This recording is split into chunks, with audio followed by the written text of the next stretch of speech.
देख रहे हैं एक नई जिंदगी।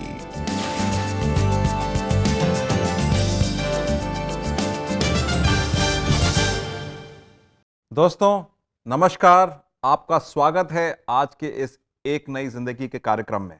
Yes indeed friends, a very warm welcome to एक नई ज़िंदगी। आप हमारे साथ जुड़े हैं, हमें बहुत खुशी है। आइए हम मिलकर कुछ नया सीखें। और दोस्तों, आज हम बात कर रहे हैं उन परिवारों के बारे में जो टूटे हुए परिवार हैं, बिखरे हुए परिवार हैं। और ऐसे परिवार में जो बच्चे हैं, जब वो बड़े होते हैं तो उनका मन भी टूटा हुआ होता है और वो बहुत अकेलापन महसूस करते हैं। आज हम खास ऐसे बच्चे जो ब्रोकन फैमिलीज से हैं, जिन्हें लगता है कि उन्हें कोई प्रेम नहीं करता, कोई उन्हें शायद नोटिस नहीं करता, शायद उनके बारे में कोई जानता ही नहीं है कि उनकी क्या ज़रूरतें हैं, उनके क्या डर हैं। तो आज हम खास ऐसे बच्चों के लिए प्रार्थना करना चाहते हैं। जी हाँ, और ये एक ऐसा समूह है जो परमेश्वर के बहुत प्रिय है। परमेश्वर इनफैक्ट बोलता भी है कि show faith like a child. बचपना मत दिखाओ विश्वास में, बल्कि बचपने जैसा बच्चों जैसा विश्वास दिखाओ। जी, and I believe that's very important for us to understand उनके मनों में क्या भाव जा रहा होगा जब वो अकेले रहते हैं, जब उन्हें लगता है कि उन्हें सबने छोड़ दिया है। दोस्तों आज हम खास ऐसे बच्चों के लिए प्रार्थना करना चाहेंगे। तो आइए इस समय हम आगे बढ़े। और जैसा कि आज हम बात कर रहे हैं कि जब माँ बाप का प्यार और समझ मिलना छूट जाए तो एक बचपन कैसे गुजरता है। आज हम मुलाकात करेंगे लिनेट मार्टिना से। उनकी कहानी हम देखेंगे कि उन्होंने भी एक ऐसे ही बचपन को देखा जहाँ प्यार की कमी थी, लेकिन परमेश्वर की उपस्थिति ने उनका साथ कभी नहीं छोड़ा। आइए उनसे हम मुलाकात करें और जानें कि इतने गहरे अकेलेपन में उन्होंने कैसे परमेश्वर के प्रेम को अनुभव किया और कैसे ये अकेलापन उनके जीवन से दूर हुआ। तो आइए उनकी ये बहुत ही अच्छी सच्ची कहानी हम देखें जो आपके लिए लेकर आए हैं हमारे एक नई जिंदगी प्रोड्यूसर अशोक कुमार। लिनेट एक साधारण परिवार से संबंध रखती हैं। मेरे बचपन में हम 2 बहनें थीं। मैं बड़ी हूँ और मेरी सिस्टर 6.5 साल मुझसे छोटी है। और मेरे घर का जो एनवायरनमेंट रहा है, स्पेशली मेरी मदर की तरफ से, वो ऐसा रहा है कि बहुत स्ट्रिक्ट और डिसिप्लिन माहौल मेरे घर में रहा है। और मेरी मम्मी की नज़र में एक बच्चा बिल्कुल परफेक्ट और डिसिप्लिन होना चाहिए था, और वही चीज़ वो मुझसे आशा कर रही थी। लेकिन मैं बिल्कुल ऑपोजिट थी। मुझे खेलना कूदना, बदमाशी करना, चुलबुलापन बहुत पसंद था। और शायद ये बाकी बच्चों की तरह नॉर्मल भी था। इसके लिए बहुत पनिशमेंट मुझे मिलती थी। डेली मेरी पिटाई लगती थी मम्मी से। और कई बार उन्हें लगता था कि काफ़ी नहीं है, तो पापा से भी शिकायत कर दी जाती थी इस बात के लिए। ये जब धीरे धीरे बढ़ता चला गया तो मेरे दिमाग में ये चीज़ चलने लगी कि मैं अपनी बात किससे कहूँ, किसे बताऊँ कि मैं क्या फ़ील करती हूँ, क्योंकि मैं किसी से ये बात कह नहीं सकती थी। और यही निराशा और दुख मेरे जीवन में बढ़ता चला गया, और इसने अकेलेपन के साथ रहकर मेरे जीवन में जड़ पकड़ ली। वक्त गुजरता गया। लिनेट और उनकी मम्मी के बीच हालात में कोई बदलाव नहीं आया। लेकिन एक बात थी, मेरी मम्मी के इस व्यवहार के चलते मैंने कभी ये नहीं समझा कि मैं उनको पलट के जवाब दूं किसी चीज़ का। मेरे मन में बहुत सवाल थे। मैं बहुत कुछ उनसे सीखना चाहती थी, कहना चाहती थी, लेकिन कभी मैंने ये भी ज़हमत नहीं उठाई कि वो मेरे साथ ऐसा क्यों कर रही। शायद इसलिए कि मैं उन्हें डिसरिस्पेक्ट नहीं करना चाहती थी कभी। बहुत हार्ड वर्किंग थी वो, शायद इसलिए। लेकिन जैसे जैसे हम टीनेज की तरफ गए तो मेरी और मेरी सिस्टर में कंपटीशन क्रिएट हो गया घर में। मेरी मम्मी मेरी सिस्टर को ज़्यादा प्यार करती थी और मेरे फादर मुझे ज़्यादा सपोर्ट करते थे। इन्हीं सब कारणों की वजह से कि जो अकेलापन है, गैप है, निराशा है, वो अब उसका कोई बाउंड्री नहीं थी और वो सब ख़त्म ही हो गया, इतना बढ़ गया था। मैं परमेश्वर से प्रार्थना किया करती थी और मैं परमेश्वर से अक्सर ये सवाल किया करती थी कि ऐसा मेरी मम्मी के साथ व्यवहार क्यों है। और परमेश्वर मुझे तुरंत उत्तर देते थे और एक शब्द, एक वर्ड मेरे मन में हमेशा आता था, तुम शांत रहो और यहोवा तुम्हारी ओर से आप लड़ेगा। जब ये वर्ड मेरे मन में आता था मुझे बहुत शांति मिलती थी, मैं उभर पाती थी इस चीज़ से। और मेरा विश्वास परमेश्वर पे इतना बनता चला गया था, मुझे पता था कि परमेश्वर यहोवा अपने समय पे हर चीज़ मेरे लिए पूरा करेगा। इस विश्वास के कारण अपनी शिक्षा खत्म करने के बाद लिनेट एक हॉस्पिटल में नौकरी करने लगी। और कुछ समय बाद उनकी शादी भी हो गई। और इसी दौरान मेरे फादर की जॉब चली गई, जिस वजह से वो बहुत बीमार रहने लगे और एक स्टेज आई कि वो बेड रिडन हो गए। और पापा की स्थिति को देखते हुए मेरी मम्मी बहुत टूटती चली गई, बहुत फिज़िकली वो फिट नहीं रही, बार बार बीमार पड़ने लगी।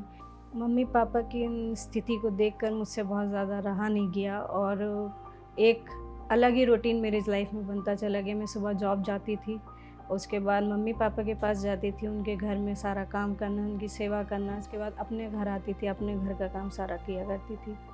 तो मेरी लाइफ का बहुत लंबे समय तक एक यही रूटीन बन गया। बाइबल की किताब उसके सबोदेशक के 3 अध्याय उसका 1 वचन कहता है, हर एक बात का एक समय है।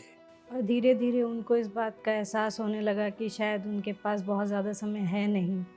तो एक दिन उन्होंने मुझे बुलाया अपने पास और उन्होंने मुझसे माफ़ी मांगी। उन्होंने मुझसे कहा कि मुझे माफ़ कर दो, मैं तुम्हें समझ नहीं पाई और मुझे जो समय देना चाहिए था वो मैं नहीं दे पाई। उन्होंने बहुत रो के हर चीज़ को जो शायद मैं भूल गई थी, उन्होंने मुझे याद दिला दिला कर उस चीज़ के लिए माफ़ी मांगी। और ये मेरी लाइफ का एक टर्निंग पॉइंट था। मुझे अंदर से ये महसूस हुआ कि आज परमेश्वर ने वो चीज़ मेरे लिए पूरी करी है।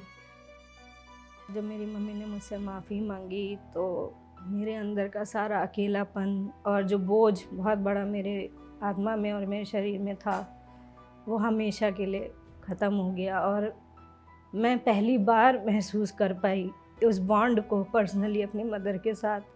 बहुत साल लग गए इस चीज़ को। परमेश्वर मनों को जोड़ने वाला परमेश्वर है। वो कहता है, एक दूसरे के साथ कृपालु और करुणाशील बनो, और जैसे मसीह में परमेश्वर ने तुम्हें क्षमा किया, वैसे ही तुम भी एक दूसरे को क्षमा करो। उसी माफ़ी के बाद हमारे बीच की जो दूरियां थी वो ख़त्म होने लगी और मम्मी मुझसे बहुत सारी बातें शेयर करने लगी। बिल्कुल मेरी एक बेस्ट फ्रेंड की तरह वो बन गई। हर बात मुझसे पूछ के करना, कहना, अपनी लाइफ स्टोरी पर्सनल जो उनके मन में पर्सनल हमेशा रहा है, शेयर करते रहना। और इन सब चीज़ों से मुझे बहुत खुशी मिली, बहुत शांति मिली। ऐसा लगा कि जो एक लंबा गैप था वो वाकई ख़त्म हो गया। और ये एक मोमेंट ऐसा था जिसकी चाह मैंने सालों से करी थी। उस दिन के बाद से मेरी मम्मी 6 महीने के करीब ऑलमोस्ट रही हैं और उसके बाद वो प्रभु में सो गई। और मेरे पापा काफ़ी लंबी बीमारी के बाद वो भी प्रभु में सो गए। लेकिन मैं परमेश्वर यीशु मसीह का धन्यवाद करती हूँ कि इस लंबे समय में मेरे अकेलेपन में कभी भी उसने मेरा साथ नहीं छोड़ा। परमेश्वर का वचन कहता है कि सब बातें मिलकर अंत में भलाई को उत्पन्न करती है। और जो मैंने बीते वक्त में अपने जीवन से जो चीज़ सीखी है, उस पर मैं आज अपने परिवार पे, अपने बच्चों के साथ अमल कर पाती हूँ, उस चीज़ को समझ पाती हूँ। और पूरी मैं ये कोशिश करती हूँ कि जो मैंने अपनी लाइफ में अकेलापन और जो वो बोझ सहा है, वो कभी मेरे बच्चे या मेरे परिवार में मेरी ओर से कोई ना ले पाए। दोस्तों, शायद आप भी लिनेट जैसी परिस्थितियों का सामना कर रही हों, शायद आप भी किसी ब्रोकन फैमिली को बिलोंग करते हों। और लिनेट के जीवन से हमने देखा कि कैसे उन्होंने बुराई का बदला भलाई से दिया। जहाँ उन्हें प्रेम नहीं मिला, लेकिन उन्होंने प्रेम दिया, और कैसे परमेश्वर ने उनके अकेलेपन को दूर किया। जी हाँ दोस्तों, परमेश्वर ने उनका अकेलापन दूर ही नहीं किया, बल्कि उनको हर किस्म के प्रॉब्लम्स को सहने की सामर्थ्य दी और उसमें से विक्टोरियस बनाया। दोस्तों, एक दफ़ा की बात है कि एक बागान था, बहुत बड़ा बागान था आम का, और वहाँ पर बहुत अच्छे आम लगते थे। मगर कुछ दिनों बाद वहाँ के मालिक ने देखा कि उनका तो नुकसान हो रहा है, और उनको बड़ा असमंजस में पड़ गए कि हमारे बागान में तो बहुत अच्छे सारे आम लगते हैं, फलवंत पेड़ हैं, मगर नुकसान क्यों हो रहा है। तो उन्होंने इसका रिसर्च करा, जगह जगह जाकर देखा, अलग अलग पेड़ों को देखा, अपने बागान में काफ़ी बड़ा बागान था, उन्हें पता चला कि उनके इतने सारे फल होने लगे कि डालियां टूटने लगीं, इतने सारी उनकी फसल अच्छी आ रही थी। और जब डालियां टूट जाती थीं, तो जो फल जो आ रहे थे, वो खराब होना स्टार्ट हो गए, क्योंकि वो मेन पेड़ से टूट गए थे और वो फल जल्दी जल्दी सड़ जाते थे और बिकने योग्य नहीं बचते थे, इसलिए उनका नुकसान होने लगा। तो उन्होंने क्या करा, जो डालियां टूटने वाली थी, जिसमें फलवंत डालियां थी, बहुत सारे फल आ रहे थे, उनको सपोर्ट देना स्टार्ट कर दिया नीचे से, ताकि वो डालियां टूटे ना। और उस सपोर्ट के बाद वो फल अच्छे आने लगे और वो बिकने लगे और उन बागान का काफ़ी फायदा हुआ। दोस्तों, हमारे परिवारों में, हमारे समाज में बच्चे वो डालियां हैं, बच्चे वो फलवंत डालियां हैं जिनका बहुत पोटेंशियल वाला फ्यूचर है। उनके फ्यूचर में बहुत सारी आशा है, बहुत सारी अच्छी अच्छी चीज़ें हो सकती हैं, फलवंत जीवन हो सकता है। मगर वो जीवन, अगर उस जीवन में कोई टूटापन आ जाए, उस जीवन में एक रुकावट आ जाए, तो वो उन डालियों की तरह टूट जाएंगे और फलवंत नहीं रहेंगे, बल्कि जो फल आएगा वो भी सड़ जाएगा, वो भी खराब हो जाएगा। देखिए, प्रभु का वचन ऐसे बच्चों के लिए क्या कहता है।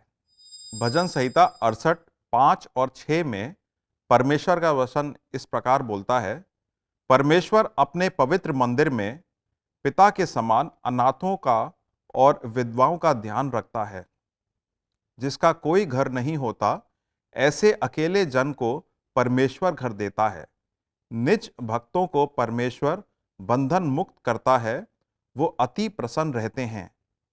किंतु जो परमेश्वर के विरोध होते हैं, उनको तपती हुई धरती पर रहना होगा। दोस्तों, आपने वचन में देखा, परमेश्वर जिनका कोई नहीं होता है, जो असहाय होते हैं, उनको अपना बनाता है, उनका खुद पिता बनता है, उनको संरक्षण देता है, उनको घर देता है, उनको छत देता है। और जो लोग परमेश्वर के विरोध होते हैं, जो हर परमेश्वर के कार्यों को विरोध करते हैं, जो सामर्थ्य दिखाते हैं परमेश्वर के विरोध, उनका परिणाम काफ़ी बुरा होता है। जैसे ही ये डालियाँ थीं, जो फलवंत डालियाँ थीं, मगर उनको एक सहारे की ज़रूरत थी, वैसे ही परमेश्वर उन बच्चों का भी सहारा बनते हैं। प्रिय दोस्तों, आज अगर आप अपने आप को ऐसी सिचुएशन में पाते हैं कि आपको लगता है कि मेरी लाइफ अच्छी स्टार्ट हुई थी, बहुत पोटेंशियल था, मगर कहीं कुछ खराब हो गया और आज मैं इस परिस्थितियों में फंस गया हूँ। आपको अगर लगता है अपने परिवार में ऐसा, अपने दोस्तगणों में ऐसा लगता है, या कहीं जानते हैं आप, कहीं ऐसा लगता है, तो प्लीज़ हौसला रखिए, आशा ना खोइए। ये वचन से जानिए कि परमेश्वर उन सभी लोगों को, जिनको लगता है निराशा है, जिनको लगता है टूटापन है, अपना बनाता है, अपना बनाता है। खासतौर से उन लोगों को जिनका कोई नहीं होता है। मैं उम्मीद करता हूं कि आज आप परमेश्वर के पास आएंगे और कहेंगे कि परमेश्वर, तेरे वचन के अनुसार तू मेरा पिता बन, तू मेरा पिता बन, तू मेरे को संरक्षण दे, मेरे को छत दे, मेरे को अपना, और मेरे को एक पोटेंशियल दे आने वाले फ्यूचर का, जहां पर मैं सिर्फ होप ही ना पाऊं, बल्कि होप के साथ एक फलवंत जीवन पाऊं जो दूसरों के लिए लाभदायक हो। और मैं उम्मीद करता हूं कि बिल्कुल निराशा से आशा देना परमेश्वर की स्पेशलिटी है और आपके जीवन में ये परिवर्तन आप देखेंगे। दोस्तों, हमने देखा कि जब हमारे अपने हमें छोड़ देते हैं, हमें त्याग देते हैं, हमारा परमेश्वर है जो हमारे साथ खड़ा है, वो हमारे जीवन का हमसफ़र है, जो हमारा साथ, हमारा हाथ कभी नहीं छोड़ेगा। तो दोस्तों, अगर आज आप भी ऐसी ही परिस्थितियों से गुजर रहे हैं और अगर आप प्रार्थना सहायता चाहते हैं, ज़रूर आप CBN प्रेयर लाइन में हमसे संपर्क करें। हमारा नंबर है 99 10 40 10 10। दोस्तों, हम एक छोटा सा ब्रेक लेंगे, उसके बाद लौटेंगे तो CBN प्रेयर लाइन में सोफिया मथाई और मिस्टर मॉरिस बोदन के साथ जुड़ेंगे, जो हमारे लिए प्रार्थना करेंगे। So please stay where you are, we'll be right back for prayers.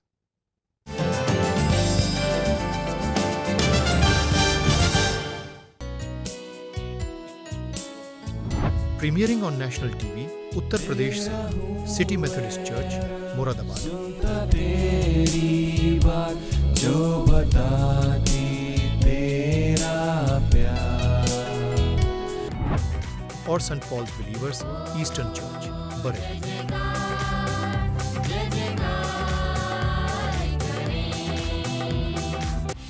अगस्त में देश के कोने कोने से इन खूबसूरत गीतों को देखें, सिर्फ एक नई जिंदगी कलर्स टीवी पर। और क्रिश्चियन सॉन्ग्स देखने के लिए CBN इंडिया यूट्यूब चैनल को आज ही सब्सक्राइब करें।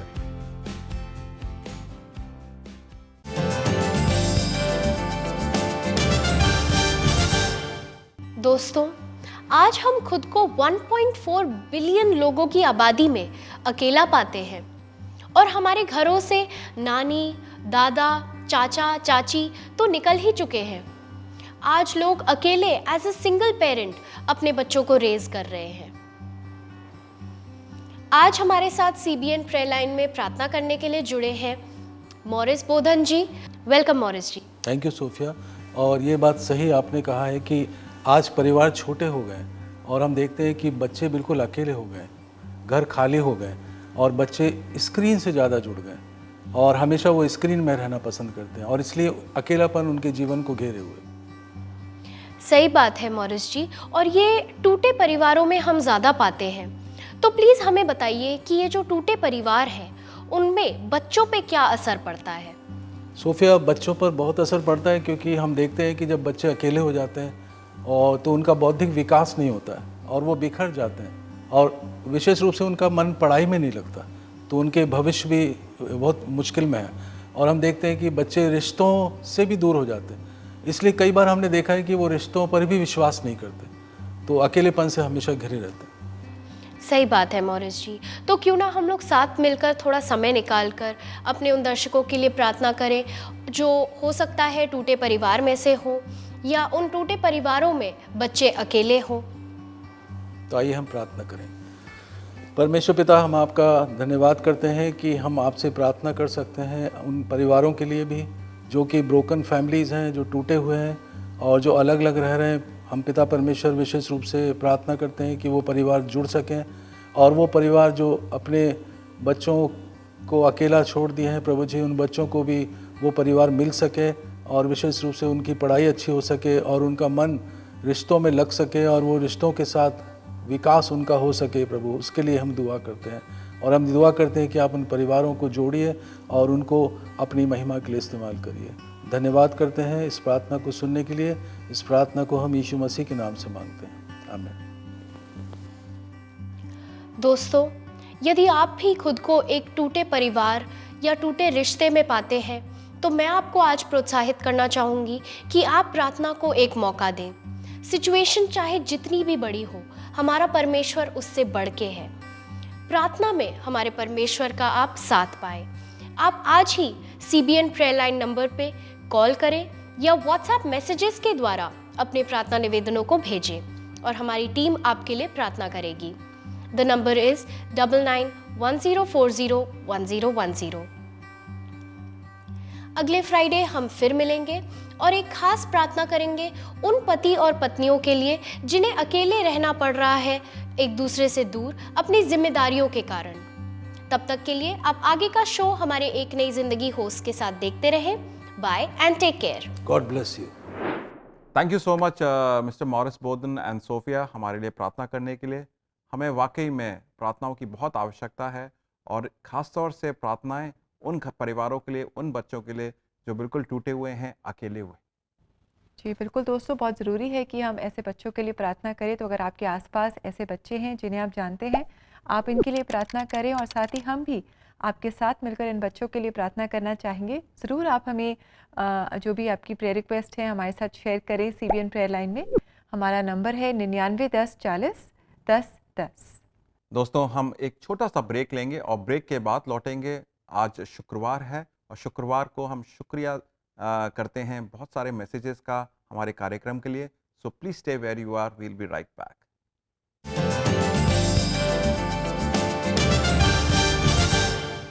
अपने दिल की भाषा में प्रवचन की शक्ति का अनुभव करें। एउटा ईसाई जीवन जिउँदै गर्दा उनीहरू पनि मैं एक विषय थे आप लोगों के बीच में ले सकूं। आप अकेले नहीं हैं। जी हाँ, अगर आप बात करें यूसुफ की, परमेश्वर वचन में एक बात देखा हा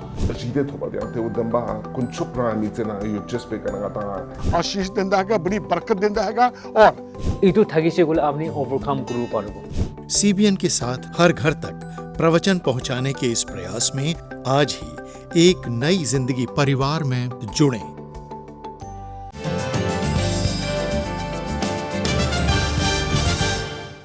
वेलकम बैक दोस्तों। भजन संहिता 27 और उसके 10वें वचन में लिखा है कि यदि मेरा पिता और मेरी माता मुझे छोड़ दे तो भी यहोवा मुझे अपना लेगा। जी हाँ, हमारा जो परमेश्वर है वो हमें कभी नहीं छोड़ता। और आज एक नई ज़िंदगी प्रोग्राम में हम खास ऐसे बच्चों के लिए प्रार्थना कर रहे हैं जो टूटे हुए परिवारों में रहते हैं और कैसे वो अकेला महसूस करते हैं, और हमारी प्रार्थनाएं उनके साथ हैं। और दोस्तों, आप और हम मिलकर ऐसे बच्चों के लिए हमेशा प्रार्थना करते रहें। जी हाँ दोस्तों, कि हम लोग जब प्रार्थना करते हैं तो वाकई में परमेश्वर के मन को जानते हैं और अपने मन में परिवर्तन पाते हैं। क्यों ना अब हम उन मैसेजेस को पढ़ें जो शुक्रगुजारी के मैसेजेस हैं आज के शुक्रिया शुक्रवार में।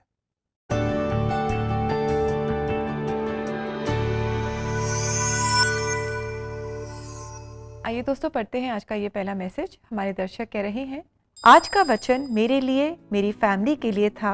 Thank you. आज के एपिसोड के लिए थैंक यू टीम। वचन से मुझे शांति और दिलासा मिला है जो परमेश्वर ने आपको दिखाया है। Thank you very much dear brother for this message. हमें बहुत अच्छा लगा ये जानकर कि जो वचन बांटा गया इसने आपसे बातचीत की और आपको शांति मिली। ये परमेश्वर का जीवित वचन है जो हमसे बातचीत करता है, हमारे जीवन को बदल देता है। बहुत अच्छा लगता है कि जब हम वाले मैसेजेस पढ़ते हैं जहाँ पर प्रोग्राम को देखकर दिलों में परिवर्तन देखा गया है और उसके बारे में जिक्र करते हैं और शुक्रिया करते हैं। आइए एक और मैसेज पढ़ते हैं। मैं पड़ोसी देश में रहता हूँ। मैंने आपका प्रोग्राम सुना है और सीखा है जो परमेश्वर ने आपको दिया है उसे शेयर करना। आपका बहुत धन्यवाद। Thank you so much friend for even acknowledging कि प्रोग्राम ने आपको फ़ायदा दिया, आपकी भलाई हुई और उसमें आपने शुक्रिया अदा दिया, और इस सब से क्या होता है, परमेश्वर की महिमा होती है। तो thank you so much for acknowledging and glorifying God. जी हाँ दोस्तों, आज जब हम देखते हैं कि परमेश्वर की उपस्थिति कैसा बदलाव लाती है, तो क्यों ना परमेश्वर का वचन ही हम देखें आज मेरे से और आपसे क्या कहता है। यहोवा ने मुझे दूर से दर्शन देकर कहा है, मैं तुझसे सदा प्रेम रखता आया हूँ। इस कारण मैंने तुझ पर अपनी करुणा बनाई रखी है। यिर्मयाह 31:3। दोस्तों, कितना अच्छा ये वचन है जो हमें बता रहा है कि परमेश्वर कह रहे हैं कि मैं तुझसे सदा प्रेम रखता आया हूँ। I have loved you with an everlasting love. तो हमारा जीवन परमेश्वर ने प्रेम से भर दिया है। तो चाहे हम किसी ब्रोकन फैमिली को बिलोंग करते हों, चाहे हमें माता पिता का प्रेम ना मिला हो, भाई बहनों का प्रेम ना मिला हो, चाहे हमारे अपने हमें छोड़ गए हों, लेकिन हमारा परमेश्वर है जो हमसे प्रेम करता है और सदा हमेशा के लिए वो हमसे प्रेम करता रहेगा। दोस्तों, इसी के साथ it's time for us to say goodbye to you. And आशा करते हैं कि आज के प्रोग्राम से आपने आशीष पाई है। और जाते जाते हम सुनेंगे ये गीत, उसकी करुणा सदा की है। हमारे प्रभु यीशु मसीह की करुणा सदा की है और दिन प्रतिदिन वो नई होती जाती है। तो ये गीत हमारे लिए आज गा रहे हैं सेंट पॉल्स चर्च जम्मू की कॉयर, और ये आपके लिए लेकर आए हैं हमारे एक नई ज़िंदगी प्रोड्यूसर रॉकी जॉन पीटर।